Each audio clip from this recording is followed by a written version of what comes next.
They taught you how to study, how to chase grades, how to meet expectations set by others. They taught you how to be evaluated, how to be measured, how to obey. They trained you to be responsible, predictable, comfortable, but never alive, never wild, never free, and certainly never wealthy. You were promised success if you followed the path. You were told that education would be your way out. But here you are, qualified, disciplined, struggling, and something inside you knows this is not freedom. When a child is trained to obey without question, they are not educated, they are broken. James Hillman. You sit in meetings, nodding politely, while something in you howls for truth. You carry a degree, but your soul walks barefoot, unseen, unheard. We are what we repeatedly do. Education, then, is not the filling of a pail, but the lighting of a fire, often misattributed to Aristotle or Yeats. Once, education meant something sacred. In ancient Athens, Rome, and Vedic India, the children of the elite learned philosophy, rhetoric, governance, the art of sovereignty. They were raised to lead, to think, to create. But in the 18th century, after a devastating loss to Napoleon, Prussia reshaped education with a different purpose, not to awaken the mind, but to manage the masses. Factory owners needed workers, empires needed order, governments needed compliance, and so a new system was born, rigid, repetitive, uniform. Education is a weapon whose effect depends on who holds it in his hands and at whom it is aimed. Joseph Stalin. This model, built to produce obedient citizens, spread like wildfire to Britain, to America, to you. You were never meant to question. You were trained to comply, to sit still, raise your hand, follow the rubric. So now you ask, why do I know how to follow deadlines, but not how to follow desire? Why do I know how to ace tests, but not how to build wealth? Why do I feel so educated, yet so lost? Because you were educated to be poor, not just in money, but in agency, in imagination, in power. But what if that wasn't a mistake? What if it was the plan all along? In part 2, we'll uncover the lie behind the promise, why education became obedience, and what it cost you, why you were never meant to think freely, just perform, obey, and repeat. It is no measure of health to be well adjusted to a profoundly sick society. Jiddu Krishnamurti. You weren't educated, you were formatted. From the moment you entered a classroom, a silent transaction began. You would trade your inner wildness for permission, your curiosity for praise, your spontaneity for structure.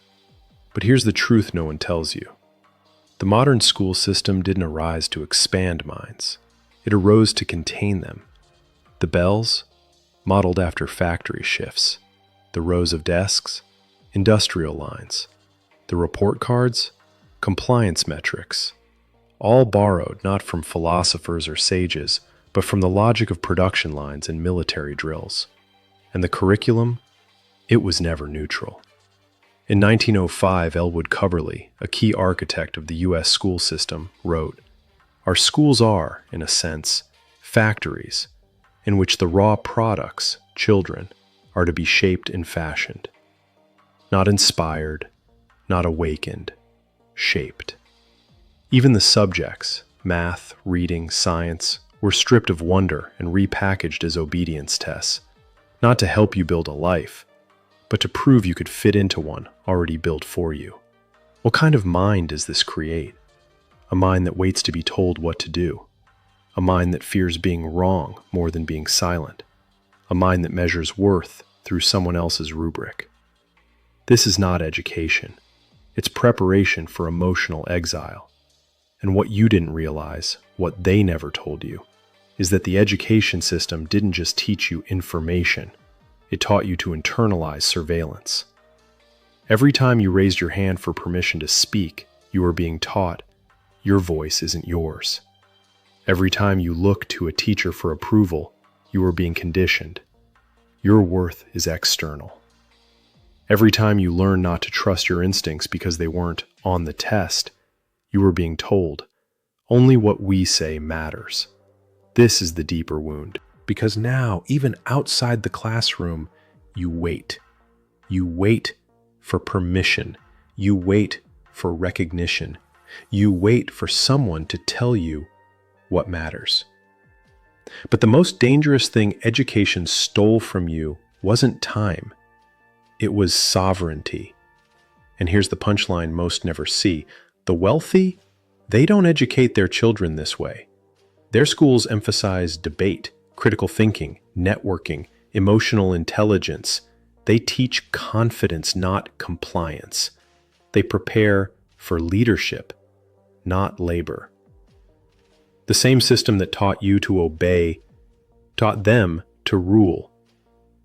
And once you see this, something irreversible happens.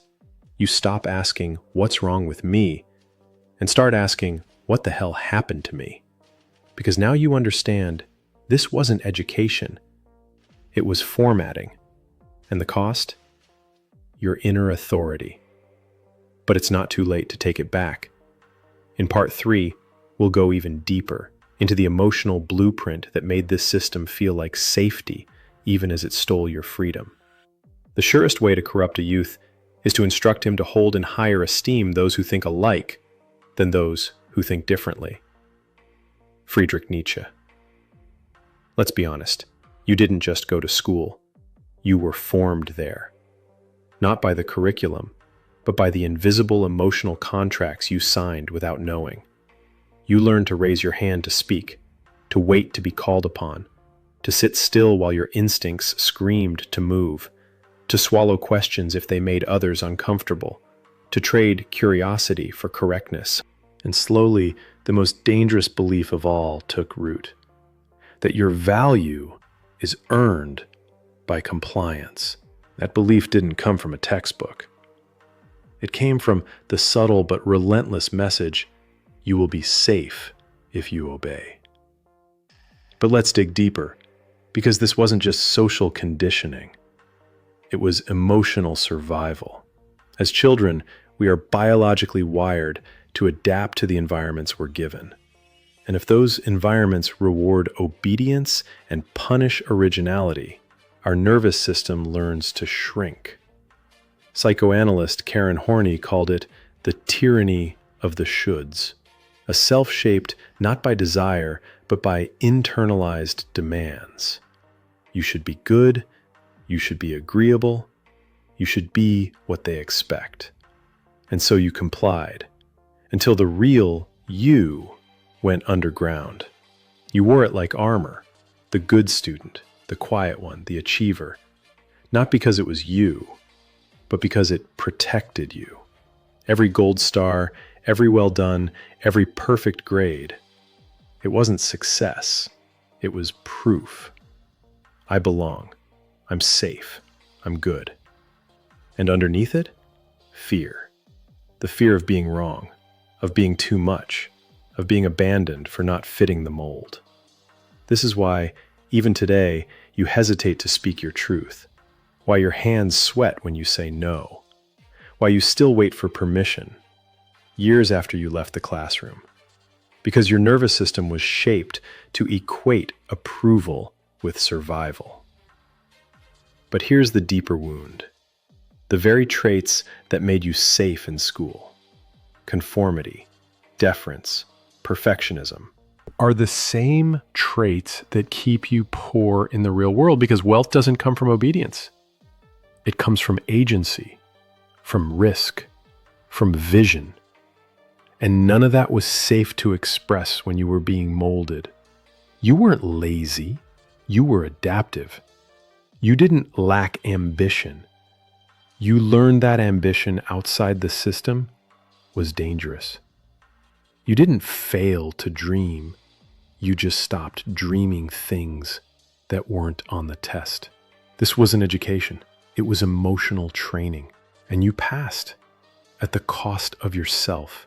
Until you make the unconscious conscious, it will direct your life, and you will call it fate. Carl Jung. But now you're remembering, not with your mind, but with your body. The tension, the hesitation, the ache for something more. That's your truth trying to return. And from this moment, the reversal begins. When the system breaks down, when obedience no longer protects you, when the mask begins to crack, that's where your real education starts. Something starts to break around your mid-20s. You did everything right, followed the plan, excelled in school. You were the reliable one, the capable one, the responsible one. And yet, the promotions go to someone louder. The investors say no. The freedom you dreamed of feels more distant than ever. You start to wonder, why do people less qualified than me live the life I wanted? Because the truth is brutal. The education system doesn't teach you how to win in the real world. It teaches you how to function inside it. You were trained to perform, not to create. You learned how to follow rules, not rewrite them. You were conditioned to value approval, above intuition, above risk, above self-direction. And here's the cruel twist. The traits that got you praised in school are the same traits that limit you in life. You were rewarded for precision, not vision. You were applauded for being predictable, not powerful. You were taught how to complete assignments, not how to assign your own direction. Meanwhile, the wealthy, those raised in different soil, are taught something else entirely. They're raised to challenge systems, not serve them. They're taught that grades don't determine genius, and mistakes are part of mastery. They learn to manage people, to question authority, to take risks. Not because they're smarter, but because they were never shackled to performance as identity. You were given a checklist. They were given a compass. And now you see it. The correlation between your education and your income isn't based on knowledge. It's based on role. High performers in school become high performers in systems they don't own. They execute well. They deliver reliably. They stay within the lines. They make the machine run smoother, but never question who built it or why. And that's the trap. You become so good at playing the role, you forget you can leave the stage. Meanwhile, those who broke free, they weren't bad students. They were resistant minds.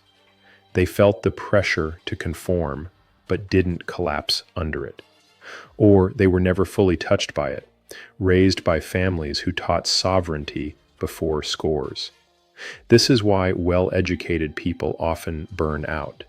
Not because they're weak, but because they were never taught how to own their time, their worth, or their voice. If you feel a connection, hit subscribe and keep exploring with Senthora.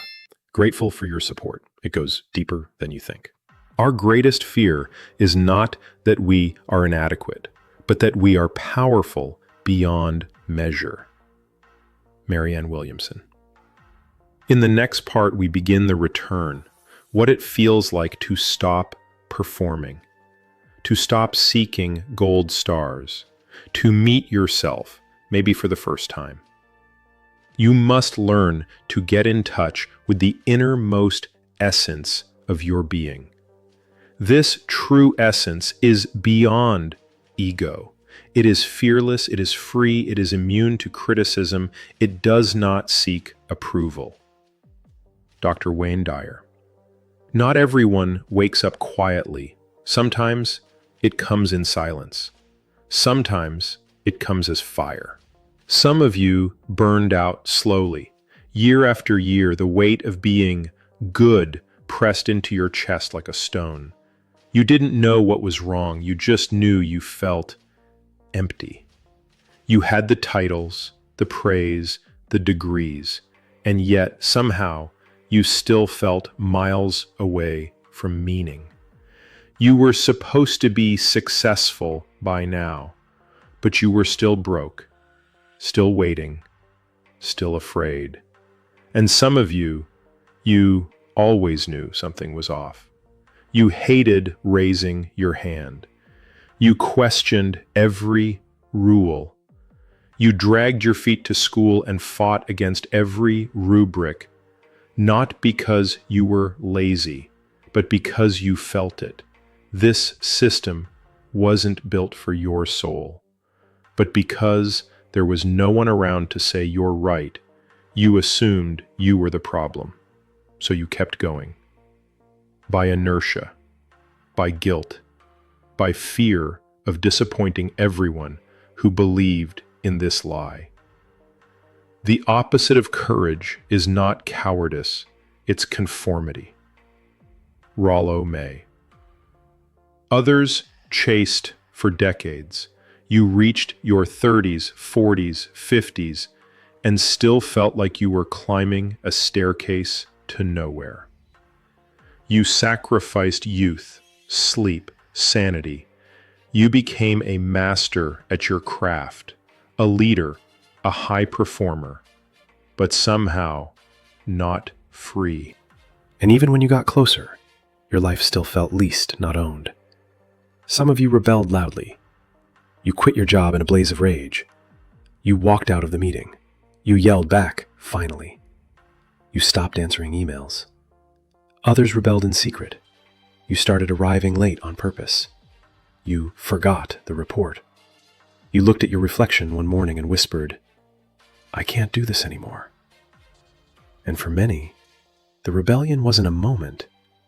It was a slow erosion, a quiet unraveling. You began saying no.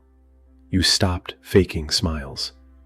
You deleted the calendar invite and didn't feel guilty. This is what awakening looks like. Not some spiritual halo, but the collapse of momentum that was never truly yours. It is terrifying, it is disorienting, and it is holy. The beginning of freedom is the realization that you are not the voice in your mind. Eckhart Tolle. You begin to wonder, if I'm not who I've been performing, then who am I? This isn't the end of the road, it's the end of the spell. In part 6, we step into something new. What it looks like to act, not from programming, but from presence. To build not what pleases others, but what finally frees you. You were once wild here. Don't let them tame you. Isadora Duncan. There comes a day you stop submitting proposals for your life. A moment when you realize no one is coming to pick you. No professor, no employer, no savior, and so, for the first time, you stop asking, "Am I qualified?" and start asking, "What am I already capable of that no one taught me to trust?" This is where the rebellion becomes real, not in theory, but in the muscle of your day. Not in mindset, but in movement. You start reaching out, not to be chosen, but to create movement. You don't build a resume, you make an offer. You don't polish a LinkedIn headline, you name your price. And it's awkward at first, because no one taught you how to generate your own economy. School trained you to fill roles, not spot gaps. But now you see money doesn't come from degrees. It flows toward clarity, toward necessity, toward boldness, so you start there. You launch a service with no permission slip. You pitch a product before it's perfect. You initiate collaborations not because you're certain, but because you're done waiting. You learn that wealth isn't found in talent alone. It's an energy, in relationships, in the frequency of motion. In the beginner's mind, there are many possibilities. In the expert's mind, there are few. Shunryu Suzuki. You say yes to projects that light your brain on fire. You host gatherings, digital or real, because you see that community is currency. You stop hoarding your ideas. You test them. You sell something small. You make your first $100 from the truth, and something shifts forever. You stop being an asset to the team. You become the damn team. Or you build your own, or you partner with those who value truth more than titles. There's risk, no blueprint, and absolutely no guarantees. But now you understand, security was always a performance. What you seek isn't a six-figure income. It's sovereignty. The power to decide how you spend your day, who you serve, what you create, how you price your energy. And slowly, the old dreams start to decay, climbing the ladder, getting noticed, playing nice. Because now you realize, if the system was never built for you, then why keep asking it for a seat? You don't need a chair at their table. You need a fire around which the right people gather. In the last part, we return, not to the old identity reshaped, but to the original self, reborn in the aftermath of obedience. The real voyage of discovery consists not in seeking new landscapes, but in having new eyes. Marcel Proust. You didn't make a mistake. That's the first thing you need to hear. All the years you spent chasing approval, all the times you second-guessed your own voice, all the ways you twisted yourself to be acceptable, they weren't failures. They were steps on the path. They were the friction that sharpened your awareness, the very doubt that brought you here. Because it's only through living the lie that you begin to feel the pull of the truth. You were taught to be obedient, not original, to follow rules, not question them, to succeed within the system, not to create your own. But now you know, obedience never made anyone free, and freedom is the soil of all true success. The most courageous act is still to think for yourself, aloud. Coco Chanel. So what happens now? You stop asking, what do they want from me? And begin asking, what do I want to give? You stop seeing failure as something to avoid and begin to see it as feedback, as movement, as proof you're alive. You realize every time you broke a rule, you found more of yourself. Every time you questioned the right way, you got closer to your way. And every time you stopped performing, you started becoming. This is the beginning of your real education. You no longer seek safety through control. You seek safety through inner clarity. You understand now, security doesn't come from jobs, grades, or institutions. It comes from freedom. And freedom isn't given. It's chosen every day. So you start choosing. You develop real relationships, not just professional networks. You nurture your body, not just your productivity. You notice the sunrise again. You find joy in what you used to rush past. And wealth? It begins to look like having time, peace, energy, options. Success is liking yourself, liking what you do, and liking how you do it. Maya Angelou. But here's the part most leave out. Spiritual awakening without material sovereignty is incomplete. You can call money unimportant only after you've learned how to generate it in alignment with your soul. Until then, your freedom is still conditional. Your choices are still rented. Because wealth isn't the opposite of spirit.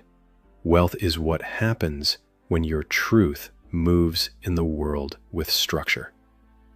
When your ideas have legs, when your gifts are priced with integrity, not apology. When your boundaries become borders and your time becomes sacred land.